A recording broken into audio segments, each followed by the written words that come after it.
A baby who was rubbing her eyes 10 minutes ago is now arching her back, kicking her legs, and screaming at the ceiling. Not because something is wrong, not because she's hungry, not because she's in pain. She is exhausted, and she is fighting the very thing her body needs most. And if you've been through this, if you've stood over a crib at 9 p.m. holding a baby who looked completely wired when she should be asleep, what you were watching wasn't a behavior problem. It was a neurological event. The most common explanation you'll hear is that the baby just isn't tired enough, that she needs more stimulation during the day, or less, depending on who you ask, that she'll grow out of it, that some babies are just like this. That explanation has a certain logic to it. If someone is awake and fighting, the obvious conclusion is that they don't need sleep. But here's the problem with that theory. The babies who fight sleep the hardest are almost always the ones who need it most. And the biology behind why that happens reveals something that most parenting advice completely ignores, because it has nothing to do with routine and everything to do with chemistry. If you've ever watched your baby go from drowsy to inconsolable in under 5 minutes, what you witnessed wasn't a personality quirk. It was the exact moment her brain declared a chemical emergency. Stay with me, because this changes everything. To understand why babies fight sleep, you need to understand how sleep pressure actually works. Inside your baby's brain, every waking moment produces a chemical called adenosine, a byproduct of the energy her neurons burn to process the world. The longer she stays awake, the more adenosine accumulates. At a certain threshold, that buildup creates what sleep researchers call homeostatic sleep pressure, the biological drive to sleep, growing stronger with every passing minute. In adults, this pressure builds slowly over roughly 16 hours. In infants, it builds dramatically faster. This is the two-process model of sleep regulation, first described by Alexander Borbély at the University of Zurich in 1982 and published in Human Neurobiology, and it explains why newborns can only tolerate 45 to 90 minutes of wakefulness before sleep pressure becomes overwhelming. Process S is the adenosine-driven homeostatic pressure. Process C is the circadian rhythm, the internal clock that tells the body when it is time to sleep. Here is where it gets complicated for infants. A newborn circadian system is neurologically immature at birth. Research published in PMC, National Center for Biotechnology Information, confirms that cortisol circadian rhythms, the hormonal clock that anchors adult sleep-wake cycles, do not begin to appear in infants until 8 to 12 weeks of age. Before that, your baby has no reliable internal clock. She has only process S, raw adenosine pressure, building and building, with no circadian system to coordinate the release. So what happens when that adenosine pressure maxes out and sleep doesn't come? The brain does the only thing it knows how to do when the body is in crisis. It releases cortisol, the same stress hormone associated with threat responses, fight or flight activation, and sustained wakefulness under pressure. A 2022 study in early human development found that infant cortisol levels were significantly elevated after periods of prolonged wakefulness beyond their developmental tolerance window, and that elevated cortisol directly suppressed the drowsy signal adenosine had been building for hours. In other words, the more overtired your baby gets, the more her brain actively fights the sleep she desperately needs.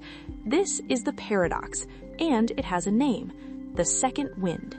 In 1966, a neuroscientist named Howard Rothwarg sat in front of 16 years of sleep data at Columbia University and noticed something that had no satisfying explanation. The study was called Ontogenetic Development of the Human Sleep-Dream Cycle, published in Science, authored by Rothwarg, Joseph Muzio, and William Dement. It was the first systematic mapping of how sleep architecture changes across the human lifespan, from premature infants to adults in their 80s. The setup was straightforward. Rothwarg and his team tracked the sleep of subjects across every age group, measuring the proportion of time spent in REM sleep, the active, high brain activity phase, versus quiet, non-REM sleep. What they found stopped them cold. A healthy adult in their 20s spends approximately 22% of their total sleep time in REM sleep. A newborn spends 50%. Not 25, not 30, 50% of every sleep cycle is REM, the most neurologically active state the brain can enter. And in premature infants, that number climbed even higher. Some premature babies at 30 weeks gestation spent up to 80% of their sleep time in active REM equivalent states. Rothwarg watched these numbers and came to a conclusion that rewrote how we understand infant sleep entirely. He called it the ontogenetic hypothesis. His conclusion: REM sleep in early infancy is not for dreaming. The infant brain has no accumulated experience to process into dreams. Instead, REM sleep is the mechanism by which the underdeveloped brain stimulates itself, generating the endogenous neural activity required for its own construction: synaptic connections, visual cortex maturation, motor pathway development. The brain builds itself at night using sleep as its primary tool. This is what is happening while your baby sleeps, and this is what is at stake when she doesn't. But here's where it gets genuinely alarming, and almost no one talks about this outside of academic circles. The cortisol storm that kicks in when a baby misses her window doesn't just make sleep harder to achieve that night. Research in developmental neuroscience suggests that chronic cortisol elevation during the first year of life, the kind that comes from repeated cycles of overtiredness, is associated with altered stress response architecture in the developing hippocampus. Your baby isn't just grumpy, her brain is taking notes. To understand why the brain responds to overtiredness with an arousal surge instead of a sleep cascade, you have to go back roughly 200,000 years.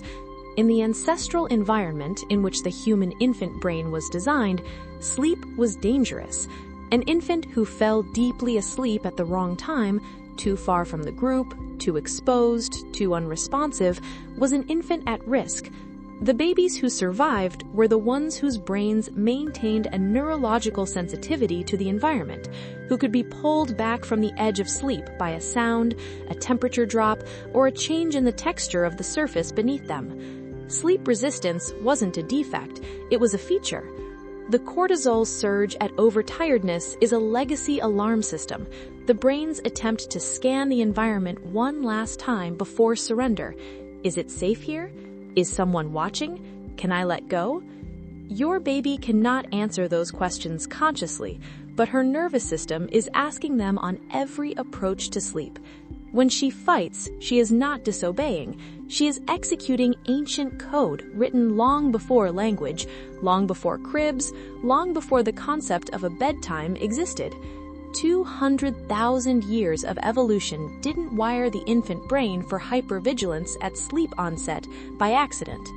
You have spent the last hour trying everything you know. You rocked, you shushed, you tried the swing, you put her down and she screamed, you picked her up and she screamed. You drove around the block at 10 p.m. in your pajamas. And somewhere in all of that, a thought arrived that you didn't want to have. What am I doing wrong? Nothing. You are not failing her.